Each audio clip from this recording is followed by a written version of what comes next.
And with that, welcome you into this edition of Big Ten Today. Rick Pizzo, Dave Wanstead. It's Friday. It is also the day after the first round of the NFL draft. If Wani looks a little bit like a guy who's been on TV for, 10 of the last 12 hours, that's because he has been. And that's what happens after one of the most exciting days in sports. For a lot of NFL fans, Thursday's like Christmas Eve. Oh, absolutely. And you know what's interesting? It's kind of like signing day in college, right? Recruiting signing day.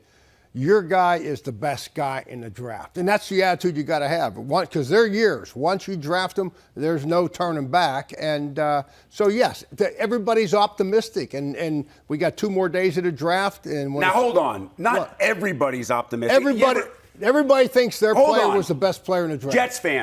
Jets fans are never optimistic heading into the draft. Well, after the draft, they are. They added an offensive lineman to help Aaron Rodgers. Aaron Rodgers is happy. Jet fans are happy. All right, we'll get to that offensive lineman. That's Olu Fashanu from Penn State. We'll get to him in just a little bit. But first, our big story does focus on the Big Ten players chosen in the first round. You see, Fashanu at 11, but there are 2 Big Ten players taken before him, and they were the 2 players that we expected to go before him. Marvin Harrison, top 5. He goes number 4 overall to Arizona. J.J. McCarthy, subject of a lot of heavy conversation, both leading into and will be coming out of the draft as well. He goes 10 to Minnesota. And Chop Robinson, Miami had kind of targeted him, an edge rusher from Penn State. More on Robinson in just a bit. But we start with Marvelous Marv. He's considered maybe not just to be the best receiver in this class, but a lot of folks believe he was the best available player, Dave, and maybe the most NFL-ready player. I truly believe if Kyler Murray gets back to form, Marvin Harrison has a great chance to be the NFL's Offensive Rookie of the Year. Yeah, you hit on 2 good points. I mean, number one, being around his dad, right, a Hall of Fame player for the Colts out of Syracuse, he's been around it his whole life. So he's not going to walk into an NFL training camp, a mini camp, and say, big eyes, wow, what is this? This is really cool to be around the NFL guys. He's been there. He's done that. So that's a big check the box, that he doesn't have to go through. You know what's funny? During the course of the year, doing all our shows here, every time I watch him, I think I've said it 4 or 5 times, someone said, who's he remind you of? He reminds me of a guy, a Pitt guy we had, Larry Fitzgerald. And it's ironic that That's a pretty nice comparison. But Larry Fitzgerald played at Arizona, so the whole thing fits. But the real key to this thing, it's exactly what you said, Rick. Kyler Murray, they gave the big contract to their quarterback. He really hasn't produced like they expected him to produce when they drafted him. So what are you going to do? You're going to try to get him as much help as possible. And how could you get him any more help than getting Marvin Harrison? Well, and I think what it does for Murray, it allows him to stay in the pocket a little bit longer. Like, you want to run, or do you want to wait for Marvin Harrison to run and get open, because that's the better option? Listen, Marvin Harrison is a guy who even in double coverage got open in college. It changes. We all know that in the NFL. Cover corners, guys who can actually lock you down from time to time. But this is a guy, Dave, that I've tried to watch all of his tape. I've tried to find a weakness. Right. Do you see one? No, I really don't. Another good point is because Kyler Murray last year, he got banged up and he missed some games because he got hurt because he was running too much. But now, if you got a guy like Marvin Harrison, if you think about it and you watched all the tape, now if you're scrambling, even if he's covering, that was the Larry Fitzgerald thing. 1 or 2 guys, throw it up. It's not going to be perfect, but if you get that ball anywhere in the vicinity, he's going to come down, or he's going to have a great chance to make the play. Because they call those 50-50 balls. With guys like Fitzgerald and Harrison, they're 70-30 balls to the receiver. And, of course, you could always get the PI call as well. Ohio State has sent many receivers in the first round.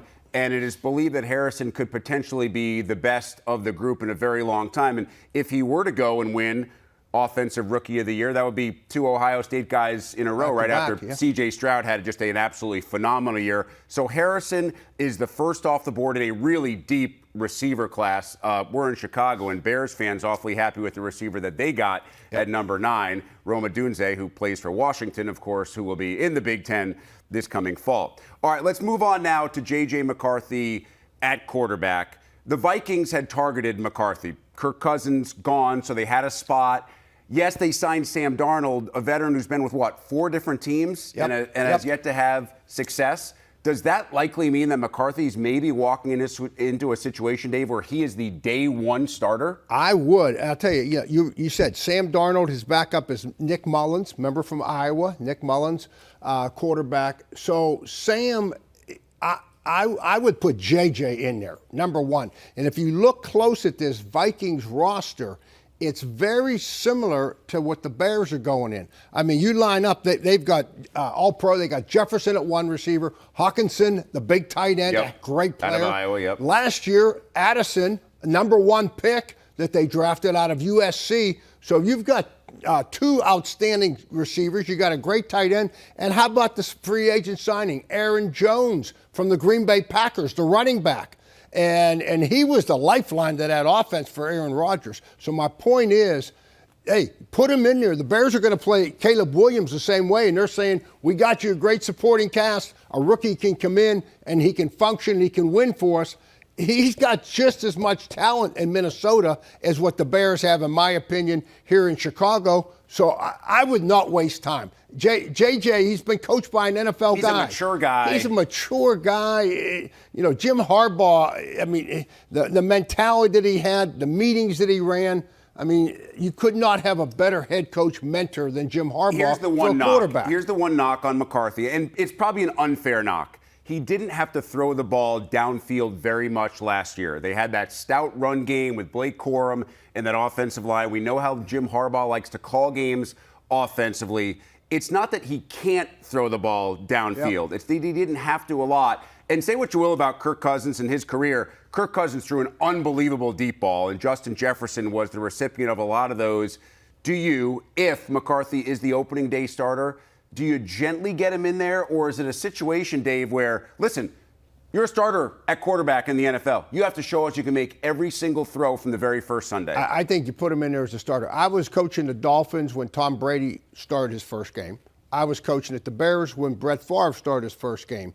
And the coaches put together Belichick and Mike Holmgren put together great game plans that was quarterback friendly, that gave him a chance to have success. Well, maybe it's similar to what Michigan. That's what you need to do. I agree. That's what you need to do. And, you know, the one thing, the reason that Justin Fields isn't with the Bears anymore, the thing that separates quarterbacks is, okay, it's the fourth quarter, your team's down by 10, there's 6 minutes left. Is he capable, when everybody in the stadium knows that you got to throw the ball, is he capable of going down and scoring twice and winning? Well, guess what? J.J. McCarthy did that against Alabama. He took them down and scored, went to overtime. 27-1 in 28 starts in college.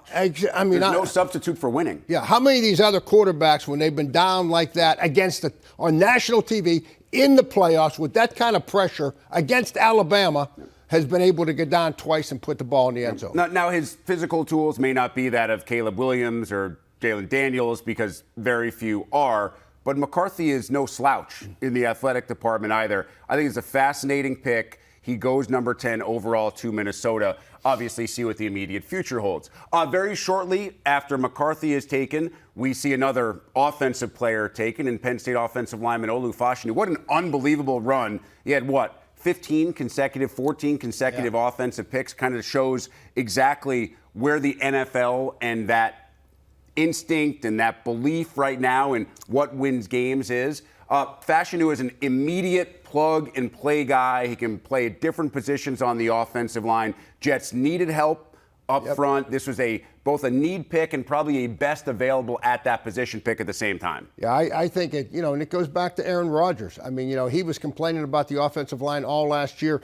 You hit it on the point that he plays different positions and has played everywhere in his career, because the Jets have signed, they got a number one pick at center, and they have signed 3 free agents from other teams this year in the offensive line. So when you look at it, you say, okay, where do they have him slotted in? Are they going to play him at left tackle, right tackle, guard? Who knows? It'll be real interesting to see how it unfolds. Do they need help? 100%. Are they trying to take care of the best player on their team, Aaron Rodgers? 100%. where he ends up playing will be the real factor here. How much is that a factor in the draft room? Like when you're looking at an offensive line, you're debating between a couple of guys, Fashanu, the big dude from Alabama who doesn't move quite as well. How much is the ability to slide between tackle and guard, both sides of the line, even fill in at center? How much does that help you when it comes to draft night? It definitely helps you. Can you do it physically, and then can you do it mentally? You know what I mean? We had a lot of guys that we say, oh, God, he's athletic enough to play anywhere. But he really can't learn it that well that we can't switch him in the middle of the game and him know the plays and the assignments at guard and tackle. Our guy, Olu, can. All right, Chop Robinson was a guy Miami had said all along leading into the draft that they like. He was productive at Penn State. I think the question is, can he be that kind of productive guy in the NFL against bigger, stronger, and faster offensive linemen? Yeah, the things that jump at you here, obviously, are his first step off the line is probably the best of any lineman. In terms of pure speed. And that's something you don't coach. That is just when the ball moves, how quick can you quick twitch and get going. He outstanding at that. He's got the speed. The thing that is lacking, and I think you got to go back to say, what are they doing on scheme on defense? Because I talked to a lot of people about this guy when I was watching him, and I said, he doesn't make many plays. For all these fast numbers, I don't see the sacks, and I don't see the tackles for loss like I'd like to see, okay? And they said that they did so much pressure that a lot of his responsibility was just contained, stay outside. So that may answer the question for you. The interesting thing, the Miami Dolphins this morning, they had him listed on the depth chart as an outside linebacker.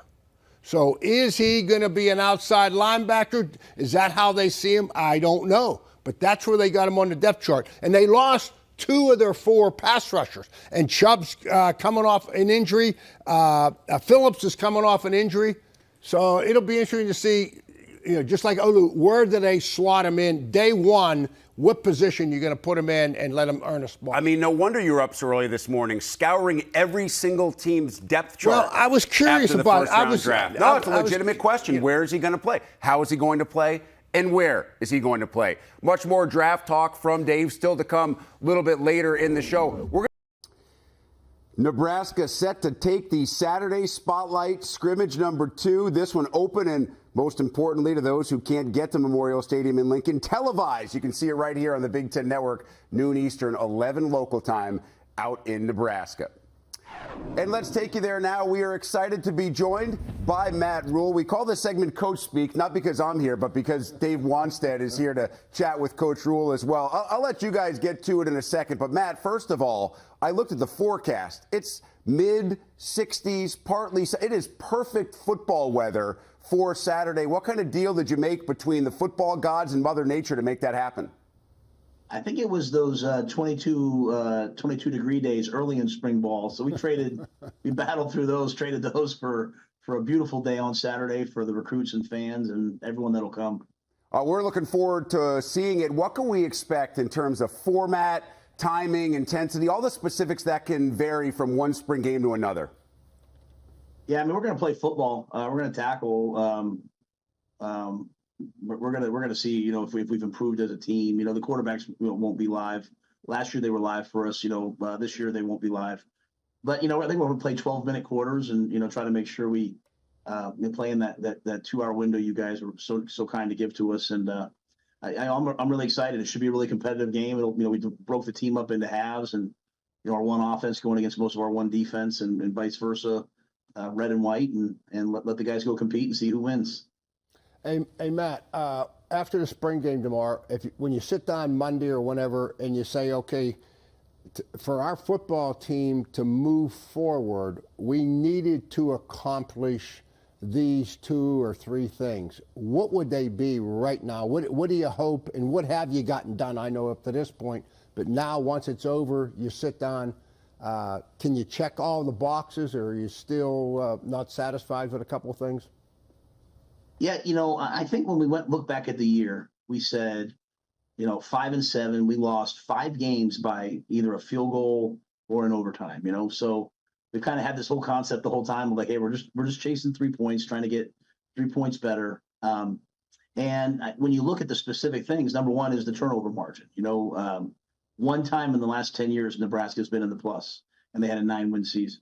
We were minus 17 last year. We turned the ball over 31 times, and we only took it away 14. So really, when you're minus 17, you should really be a 1 or 2 win team. And that's been goal number one since the day we started the offseason program all the way through. And so for me, that box remains unchecked until after the game tomorrow.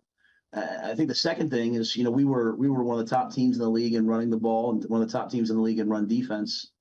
Really important to us that we come out of this game knowing that we can drop back and throw the football when we have to. We can play great pass defense. I think if we can protect the ball and we can throw the ball to match our run game, we can be a really formidable team. And I've been really pleased so far, Coach. Doing it in front of 60, 70,000 people. That's the next step. Yeah, you mentioned the turnovers, Matt. Yeah, that you're right. That had no chance, right? I mean, doing that like you did last year. When you look at that, and as you charted all year long, and now look back on it, was it the scheme? I know you made a change on offense with the coaches, right? The coordinator. Was it the players? Was it the plays you were running? Is there anything? Because I know your teams have always protected the football everywhere you've coached. And this was so unusual. Is there one thing that you could say, you know what, we got it solved because of we're going to do this different? Coach, I put it on last year on me. About halfway through the year, I said, guys, what is happening? We've never had this happen before. And we have Ron Brown on our staff. Ron's been here going back to Coach Osborne. And Ron said, Coach, we have all these turnovers because you're not coaching it hard enough. And, I take veteran coaches when they speak to me, I take it to heart. And so to me, we've just said, instead of trying to coach it, we're just not going to tolerate it. It's going to come from the players. It's going to come from the coaches, but it has to come from me, first and foremost. And so, as you said, Marcus Satterfield still calls the plays for us. We're running the same offense, bringing Glenn Thomas in as the quarterback coach. As you know, Coach Wanstead, like most turnovers come through the quarterback position. They touch the ball. And so last year was everything from snaps to interceptions to fumbles, making sure that, our quarterbacks are coached at the highest level possible, making sure that whether it's a receiver, a running back, an O-lineman, every single one of them knows we've got to make sure our quarterback's successful. And so I'm coaching it harder. Glenn's done a great job with the quarterbacks, and I've seen a real improvement that has to continue to show up. And obviously, Matt, there has been a change in that quarterback room. Heinrich is back, but then a lot of other new faces, including a couple of highly touted freshmen, Dylan Rhule and Daniel Kalen. What have you seen from those guys in the spring? And as you mentioned, what are you looking to see as it gets a little bit more challenging and intense with 60 or 70,000 watching? Yeah, I think the big thing at the quarterback position is, everyone gets focused on the highlight plays, but really a lot of times you're defined by how you handle the bad plays. If you have a quarterback who, when things break down, and we played against Tom Brady when I was in the NFL, and he would just relentlessly kill you by just checking the ball down to the running back, not turning the ball over, not trying to make a big play when none's there, taking what's given to you, and then eventually, striking, when the opportunity comes. I think that mindset is really important. And so a lot of times they do it in practice. Then a young quarterback gets into the game, they get excited, the adrenaline's flowing, they get impatient, and then they make that mistake. So Heinrich learned that last year, as a starting quarterback, and he won 5 games for us, and we're really grateful. And he's done a great job this spring. Dylan and Danny coming in as 2 true freshmen. I'll tell you, I think there's a day someday that draft night where you're going to see both those guys get their name called. They have every tool to be great quarterbacks, but they are young and they need these experiences. And that's why the game tomorrow has to be a game. It has to be competitive. It can't be Tony playing one defense. He's got to bring everything that his defense brings so that those guys have a chance to measure themselves and see where they are on this journey. I know quarterbacks get the most attention, understandable, but they're part of a terrific recruiting class. You signed about 30 commits. I believe 8 were either 4 or 5 stars. Which other guys, because you have a large group of early enrollees that were able to be with you this spring, and that's such a huge bonus. Any other guys that have kind of really jumped out with their effort and execution and energy throughout the spring among the new group? Yeah, I think when you look at our receiver room, we had a ton of injuries last year that really hurt us. What it allowed us to do was play last year's freshmen And those guys kind of had to learn, baptism of fire halfway through the year. And then we went out in recruiting this year. We brought in Jamal Banks, who was all ACC at Wake Forest, Isaiah Nayor from Texas. And then we recruited some young players, Ja'Cory Barney out of Miami, Florida, and Keelan Smith, David Hall.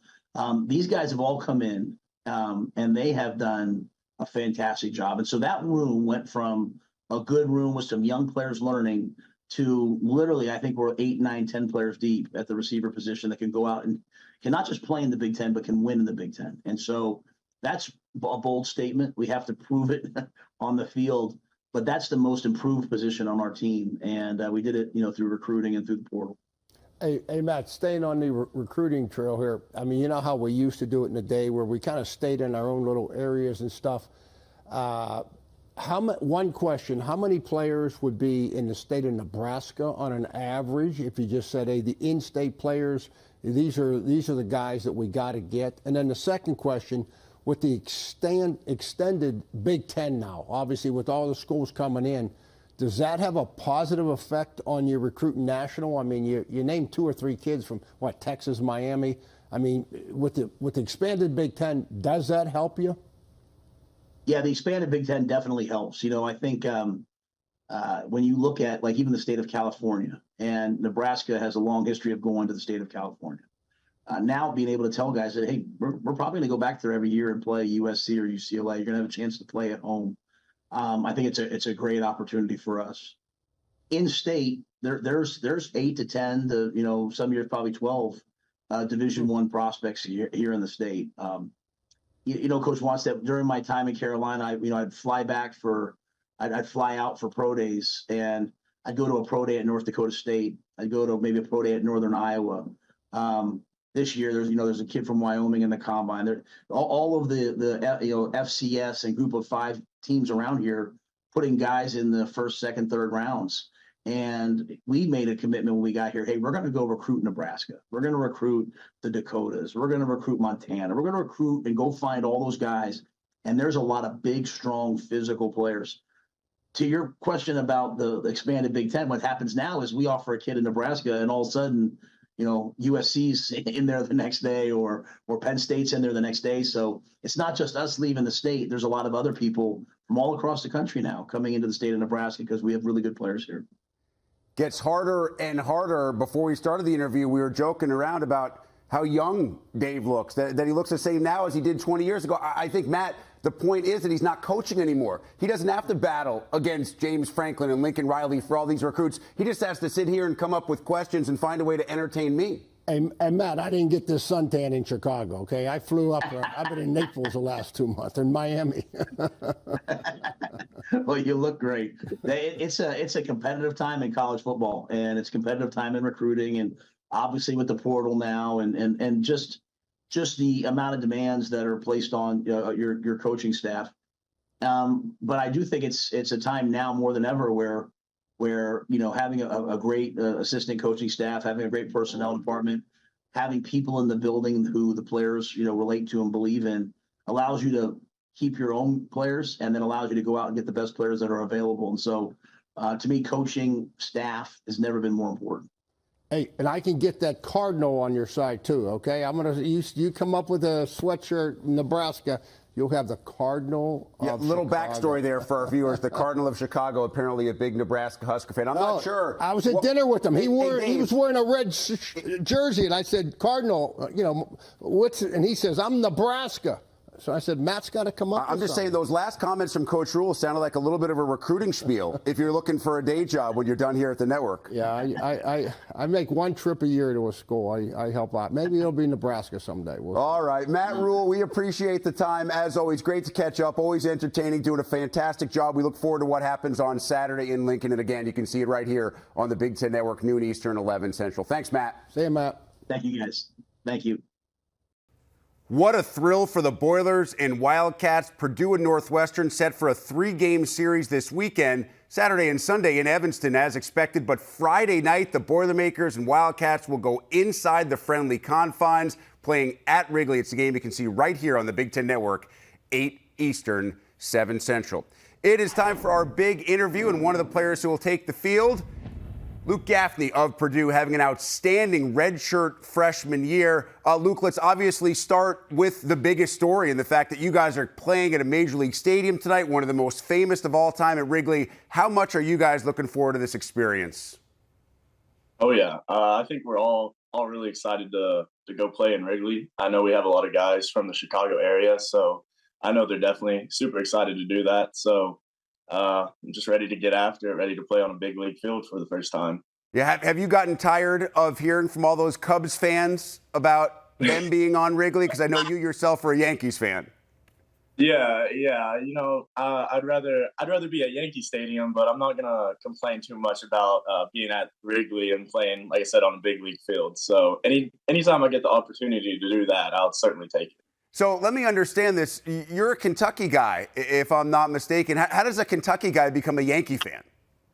Yes, sir. Well, my dad, he watched a lot of the Yankees with Jeter and everything. So I just started watching them, and I just became a fan. And usually people call me a bandwagon, but we haven't won since '09. So it's like, not really bandwagon anymore. So I'm going to stick true to the Yankees, and it's who I'm going to rock with. That's fair. If you were doing it in the late 90s when they were winning World Series after World Series, then people could call you a bandwagon fan.